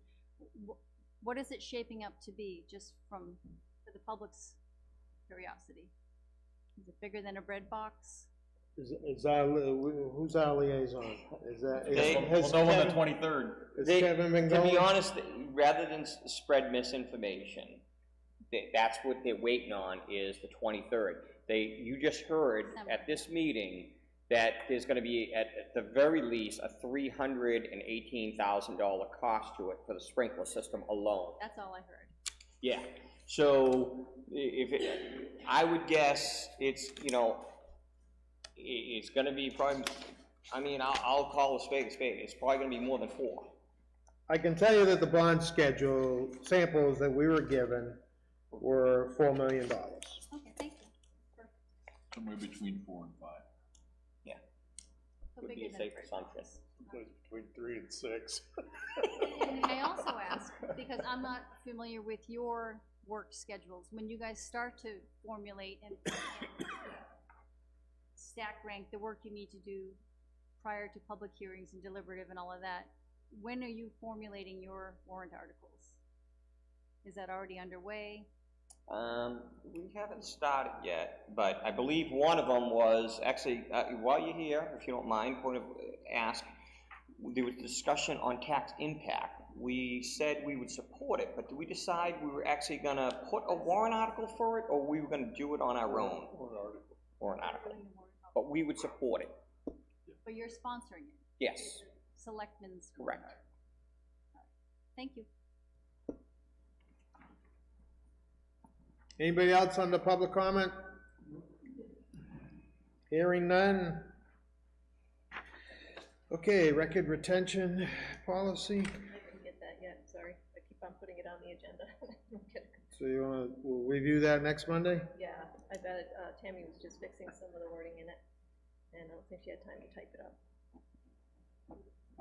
Okay. Under new business, PFAS, PFOAS, court decision. Everybody get a copy of those letters? Yeah, just to be clear, if everyone understands what it is it's a moratorium on it. It goes on hold on December 31st, not immediately. I don't know what happens after December 31st, but all they did was just hold everything. They did that so that if either party wanted, well, I think it was so DES could, go to the Supreme Court, is that what it was? I think the judge specifically said they were lacking a lot of science in their decision. They have to do it, at the very least by their rules, they have to provide a cost-benefit analysis. And it was specifically brought up that there was no public input taken on that, when I read through so. I just don't know what happens after December 31st. Right now, everything, and we have to have that discussion, I guess, too. What are we gonna do? But that also comes up in the budget process too, but. Well, do you wanna discuss that now? Yeah, I mean, we got a couple things we gotta figure out for budgeting. What are we gonna do with Sanborn Head being one? Are we gonna continue to consult with them? We're gonna have to add that in next year's budget. Number 2, bottled water. Right now, we're paying for bottled water for up to 16 residents. Are we gonna budget for that next year, and how much? Or more? Yep. We are going to go out to bid for the testing. But with that said, while you're away, Mark, the contract with Stantec was done. And we did approve back on October for him to do the work prep plan that the DES is waiting on. I spoke with DES and I spoke with Sanborn Head. They allowed him time on this plan to do one last round of testing so that we can figure out where the borders are. Well, that testing wasn't in his contract. And we know we want to go out to RFP because it's over $25,000. But all of us talked and we all decided to continue with him till we can get the RFP process. Well, with that being said, He said he would do the testing, but he would give us a price, and that came out to, $24,000 roughly. Just so you know, that's for this round of testing he's doing on December 16th. So we gotta figure out how much we wanna put in the budget for next year, whoever gets the contract. So, do we want to, Sumner alluded to the fact that he wanted to speak to us regarding this, because it kind of changes things for us. Do we want to see if we can get him in here next week before the meeting in a non-public to just discuss the legal aspects before we make any further decisions? I think the Stantec thing has taken care of it. We're good through the year. Yeah, we have to do that anyways, but yeah. So, I think talking to him would help us move forward. And that's what I kind of said with Sandboard Head. You know, we don't know what we're looking at. That's a decision between Sumner and, I think, Sanborn Head to decide what are we looking for in the next RFP to go out. And so I think, yeah, having a, not so much a non-public, but a non-meeting with legal counsel would be a good thing. And I think, you know, very similar to how the engineering firm came up with the parameters for that building, the Nichols building, maybe Sanborn Head can kind of draft parameters that are, we're not letting DES drive it, we're letting us drive it. Here's the RFP, and here's what we want to see, not what DES wants to see. Is that in conflict with the plan that's already been submitted? No, that's the thing. We don't know. Stantec is submitting that plan. It's just, I think the plan is basically to identify the outliers, and that's it. Once DES has that, then they're gonna come back to us with their wish list or wants. But I think regardless, we should cover the legal end of it. Yeah. Before we. Yep. But I just want you to know that it is here in the purchase orders. It's another $24,000 just in Stantec just to do this last round of testing. And then after that, we gotta decide, and they'll bid, I'm sure, as well as some other companies. But I don't know, I'm not ready to prepare to what we're gonna put in that RFP, what we're looking for. That's why I think we need Sumner and Sanborn Head to decide. Do you want me to invite him next week? You wanna have Sumner come in next week, 6 o'clock, maybe? Yeah, it's gonna give us a direction to go in. I think that's gonna answer the question you asked, Kevin. So we already approved these? Well, this one we did back in October. These are two new ones to do the round of testing. That's what the state requested. Yeah. Well, There was some that went over the budget for the last contract, and now I think this December is a whole new. It is, but it's out of But you're contract. He's continuing. just strictly doing the testing. We're paying the testing. That's Yeah. it. And to finish the plan that we already contracted to do. And based upon what they tell us will be dependent upon what we put up for contract. okay, but the testing you're talking about doing is based on what has had a stay placed on it, isn't it? Yeah, it's trying to find those outliers. Yeah, and that's why we need to talk to Sumner to see what. Stay has to do with the drinking Well, water. this plan you're talking about is based on the rules change, right? It's based on both, because we were already testing at the other limits, and then they went down, so that did cause some new. Customers to go out. Well, I think, so that's when the state said they wanted a new plan, right? And then this testing is based on that plan? I mean, the plan was what, $1,500? How much was the plan? The plan was $3,500. That was the plan he was required to put into the DES, right? They were Correct. requesting a new plan going. Right. Because of the But that was new- before, it was before anything. That was back in October. And DES allowed him, they said, rather than him do a plan than another plan, we wanna find out where the outliers are. So he agreed with DES that he wouldn't do 2 plans. We wouldn't get billed for 2 plans. Yeah, so what's gonna happen is when he finds the testing, it's either gonna be above one limit or below, depending on which one they're going by. That's the confusion. I guess my question is, do we wanna spend $24,000 for additional tests that are based on those new regulations that have just had a state put on? Well, I will say. It hasn't been budgeted for. But, take a step back, that ruling came out after we already decided, because he already set out notices that he's gonna be testing on December 16th. That ruling came out after.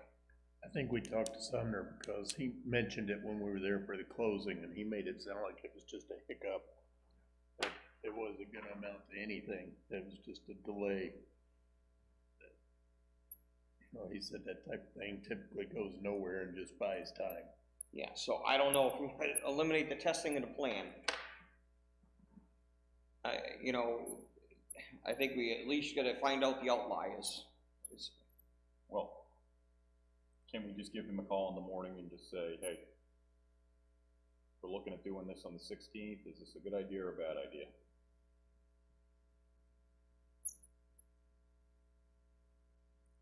That's when they wanna do the testing, 16? Yeah, that's what Dave, sent out to all the people he's gonna test. I got it. Monday, so we won't I see asked for a test, and I got a message that it would be the 16th. I'm paying for mine. Yeah. So you know. How many additional tests are they doing? You'd Must have be to a lot ask for them. 24 grand. It was, let me see. I think the test was like $300 Work a plans, piece or draft something. He told me 275. Yeah, it was, clinical tests, question. Labor expenses, yeah, I thought he had a, thing Copy here. of that contract with it.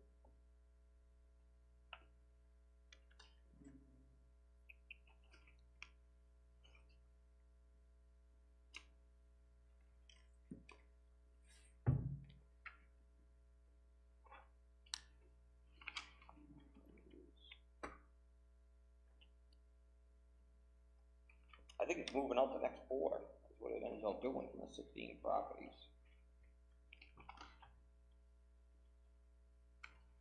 I don't know if they've given us a number, what the next round is gonna be. Oh, hearing, okay. I can ask them.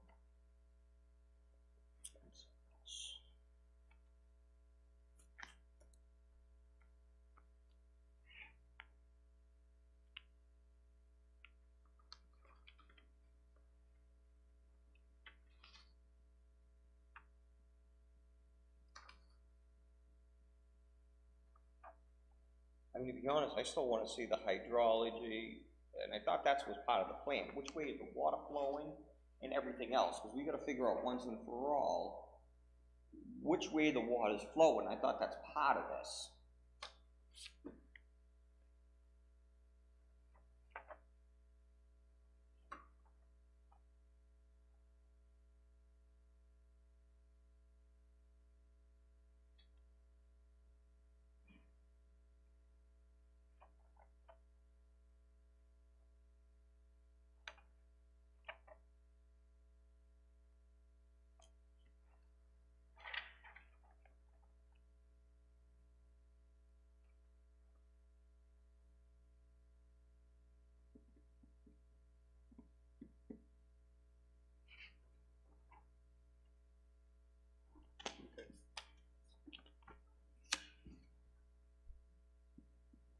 So you wanna go forward with that? I would. I mean, I think we're on for that. I mean, the notices went out and everything else.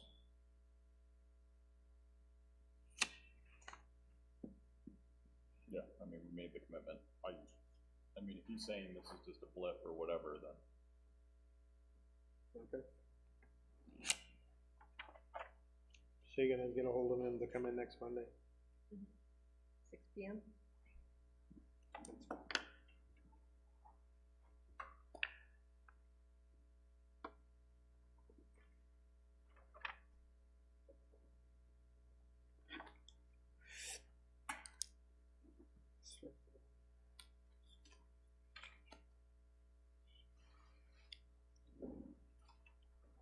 bang out these other things before we go on the budget review, or?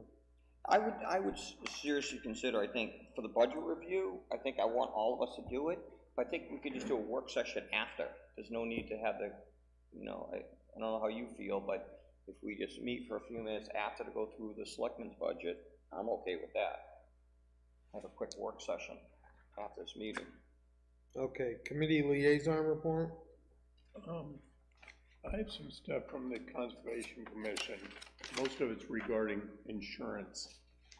I don't know that something triggered something with them, but they've got a lot of insurance questions. Do you want me to just sit with Cindy and address those?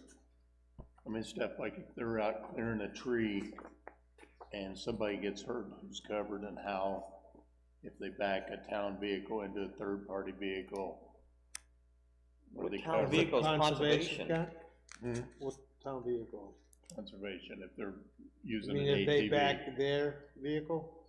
If they back one of the town ATVs into a private vehicle, stuff like that. And then the other question they had is, they do subcommittees. They have a trail committee, which is not appointed by us, it's appointed by them. And that, from what I've read, that's fine as long as they include everybody in that subcommittee in their minutes, and the subcommittee takes their minutes too. But you want me to sit down with Cindy and go through this and then address questions that Cindy provokes next Monday? Sure. That's on insurance. Yeah, most of it's on insurance. I know that if they use our vehicles. They have to sign the waiver. They have to sign the waiver, but they're not covered under liability. They're covered for $10,000 in medical. Only 10,000. Only 10. Okay, I'll sit and talk to her and then ask any additional questions next Monday. Conservation, historical did not meet. Vision Kingston went through 79E, and they want me to check on a transportation fund that's in the budget. It's been in there since the late 70s or 80s. Transportation Improvement Fund. I want to know what that's for. It's never been touched in How much was in it? 30 years, like $20,000. That was for New Boston Lights, wasn't it? Yeah, that was exactly that. New Boston Road traffic lights. And we brought it up Left last over? year about eliminating it, and what did we say, Mark? There was a reason we said no. That was, seed money for the traffic lights in Boston. Well, their question, to try to put it simple, is that one of the grants they're gonna go for as a match. Who's the historical commission? No, that's the Vision Kingston group.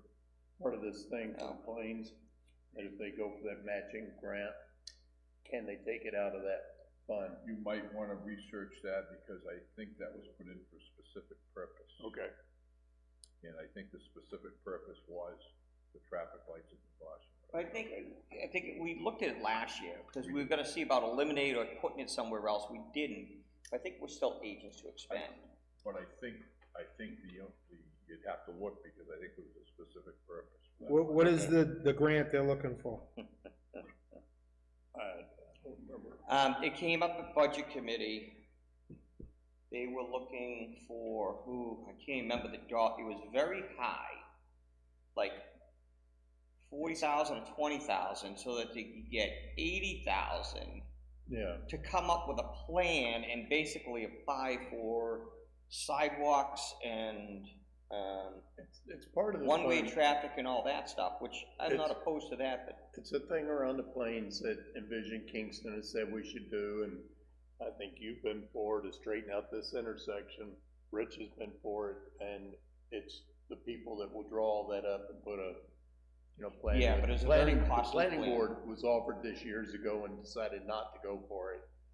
And now they're looking more into it, and part of the plan is to make Main Street one way each way, and then make a bike lane on the other part of the road.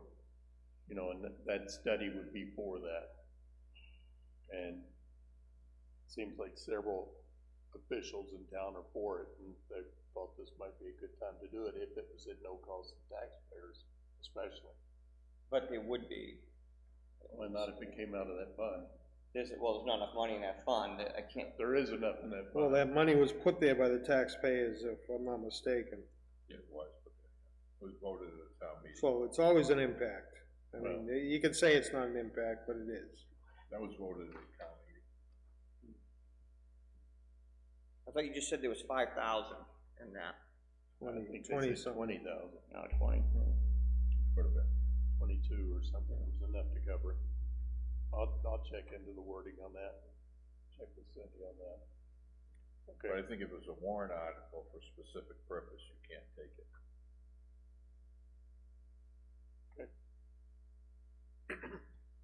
They thought it was one article for transportation in general, so. I don't believe so. Okay. I got nothing else.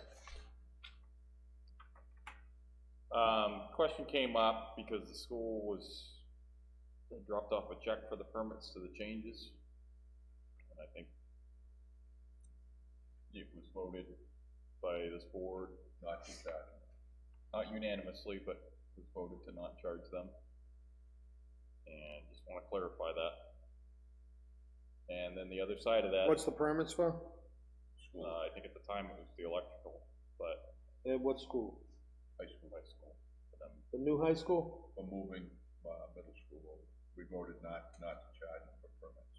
Okay. And then, Was that just for the offices going into the Christie building that we waived? That as well, I believe. I thought that one wasn't waived.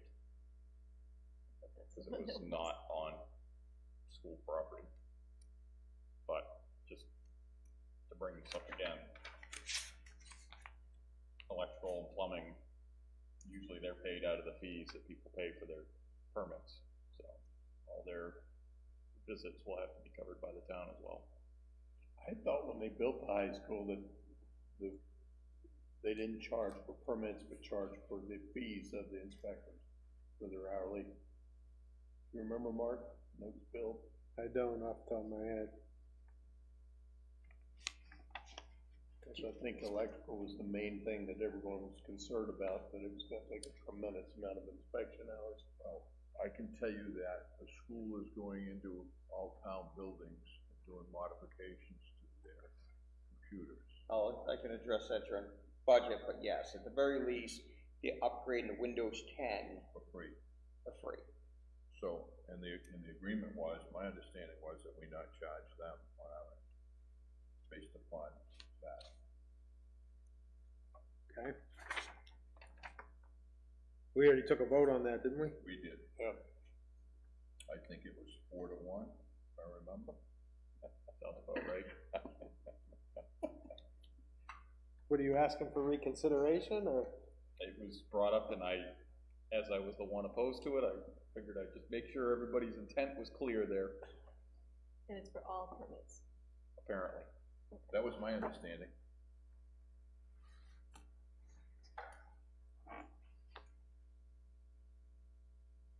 Susan got a request for, I don't know if anybody has a concern about this, and you see it from time to time, people metal detecting out on the planes.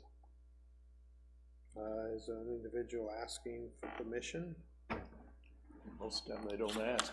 I didn't see the answer though. That's what Rich It's right said. at the They top. don't usually ask, so, okay. That was Rich's answer? Yeah. Okay. He had no problem, and as long as they're not, you know, as long as they're returning it to the condition they found it, Don't take a backhoe and they're out not there. out there digging big holes. Yeah, with a shovel, right? And if they find anything valuable, they're gonna, split the profit. Town owns it. There's a finder's fee, you know? Don't let them go down direct. How about you gotta pick up 10 pounds of dog poop? They don't poop on their planes. They pick it up. Yeah. We should have the police do more patrols. Put the ACO out there. I met with the, We all set on the, liaison reports, right? well, I met with the two attorneys that were researching, the PFOA thing for the town. Remember that thing that someone brought forward? For the insurance? the insurance. Yeah. I met with them for about 4 hours 2 weeks ago. And I was able to do some more research on my own and found out that a lot of that foam came from Pease Air Force Base for free. That they would deliver 5 gallons of foam to the Kingston Fire Department on a, not a regular basis, but as needed basis, that they would provide local fire departments in the area of Pease Air Force Base with foam. So in the event that a plane should crash going in or out of Pease, it would have adequate foam to take care of the fire that may erupt as a result of a plane crash. So we can have the Department of Defense pay this? So that's one of them. There's more information coming. So I've been working with them, feeding them some information to benefit the town, obviously. There's a personnel issue that I need to discuss with you that I've addressed. That we should probably talk about in non-public based upon personnel matter. Okay.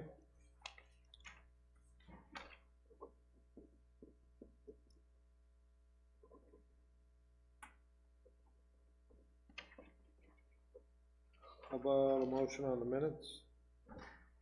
Make a motion to approve the public and non-public minutes of November 25th. Second. Motion and a second to approve the minutes as written. All those in favor signify by saying aye. Aye. Opposed? I'll abstain. We got the veterans credit. I signed the applications for the use of the school facilities for the, what do we got, 3 or 4 elections this year? 4, yeah. I didn't see that. I only saw the one veterans, I thought. Is there only one? There is only one. Okay, all right. On what? I thought there was more than one. Veterans credit? Yeah. Yeah, no, just one. Plan B if the Jim's not there. Have to be the Jim will be there. Actually, I understand there may have been an offer. Yeah, I thought they were supposed to come the night of our snowstorm, but they didn't. What's the, tax abatement, Susan? Was that in the signature file? Oh, that's something that, they applied for a veteran credit in 2018. And Okay, we saw that. Yeah. Okay. The crosswalk? What are you laughing about? It's a small fee. How much was it? $55,000. Forget it. No, it's only 50. 50? I'm sorry, I was inflating those figures. 50,000, my bad. Forget it. Rich just pointed out that it's for the school crossing a state road, so it didn't seem like it should be our responsibility. But the other thing is, how many people actually use it? You gotta go by the benefit of the use of it. None use it now because it doesn't exist, so it's unsafe for them to cross, so they don't use it. Yeah, where are they gonna be going anyways? They'll be going either down Hunt Road or Newton Junction Road. Yeah, down the other street. No, this is in This front is of the high school. I think, On isn't it? 111. Oh, the high school. They're saying under the new traffic Here's standards. the letter. As part of our routine operations, New Hampshire DOT has completed an engineering review of uncontrolled crosswalks within the limits of future resurfacing project on New Hampshire Route 111 Danville Road in Kingston in order to justify reinstallation of a crosswalk after resurfacing project. Certain safety criteria need to be met. Our engineering study of the existing crosswalk at the school revealed that there is a high volume of vehicular traffic in this location, averaging 7,000 vehicles a day. This presents an increased potential for vehicle to either not yield to pedestrians or to rear end by following motorists who did not expect to stop. In addition, we believe vehicles' speeds may typically be in excess of the posted speed limit, which further diminishes safety. Locations such as this account for approximately 3/4 of pedestrian fatalities nationwide. The crosswalk is therefore proposed to be eliminated when the road is resurfaced. With this said, we have determined that our safety concerns can be mitigated with the installation of a rectangular rapid flashing beacon, RRFB, pedestrian activated warning system, which has been proven to increase motorist compliance in numerous studies.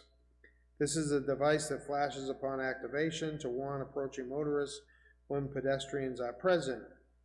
It would require an investment of about $50,000 by the town to design, purchase, and construct the device assemblies, street lighting, and sidewalk landings so that push buttons can be independently accessed by individuals with disabilities. All of these elements, plus the crosswalk, would be the maintenance responsibility of the town, including snow and ice removal between the road and the push button after each storm and freeze-thaw cycle. RRFBs have been shown to be very effective in mitigating the types of safety concerns that exist in this location by improving the motorist yielding rate. So why would that be on us? Originally, I State road and it's a school. the state wouldn't put one in years ago, so I put it in. Yeah. We had a number of kids that crossed over onto Kelly Road. We put an officer out there. We painted it. We made a safe crosswalk for the kids to cross over in the morning and in the afternoon, and we put a cruiser out there. I'm not so sure the number of kids, if any at all, that use it, so I'll have to research it now. Yeah, but I think Phil's right. What I would take that letter is forward that to the SAU and to say, if you want it, here you go. Yeah, I'll do some research too to see how many kids actually cross there in the morning. Well, that's the next point. It says, if a bunch of kids use it, that's what you obviously would use. But the number of people, yeah. I don't know. It says initial research has shown that fewer than 20 pedestrians per hour use a crosswalk. Motorist compliance decreases significantly based on the agencies across the country have begun to adopt minimum pedestrian volume thresholds of around 15 to 20 per hour. Most of them are driving in today. I'll see what the numbers are. I would make a recommendation that we forward that to the SAU, and they can follow the chief if they care, but I don't think it's a town issue. When they save on permits, we can spend on it. You wanna forward this to You guys the sure you don't wanna SAU? pay for that? If you want, I'll give it to, I'll give it to Dan. I told you lately, I really appreciate Give it to you. who? Dan Doyle. Do you wanna forward this to the SAU? I mean, they're doing IT work for us. I mean, we should probably pick that up. Windows 10. You wanna forward it or not? Sure.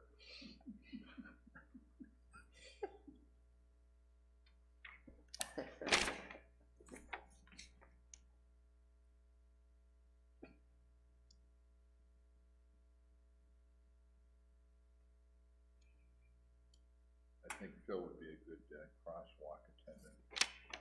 There you go. You could donate. It is in the area of Right near the. the cemetery. They can cut through right there. Exactly.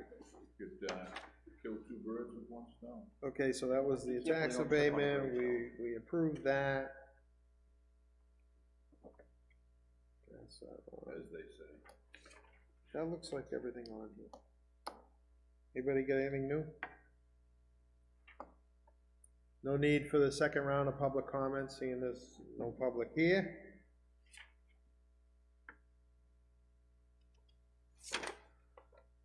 Okay, so you wanna do this on a work session? Yeah, I would make a motion to, not a motion, a recommendation, we go into a work session, and relieve the video guy, and then immediately followed a, one non-public, well, personnel, Personnel. and, yeah, I don't think I've got anything.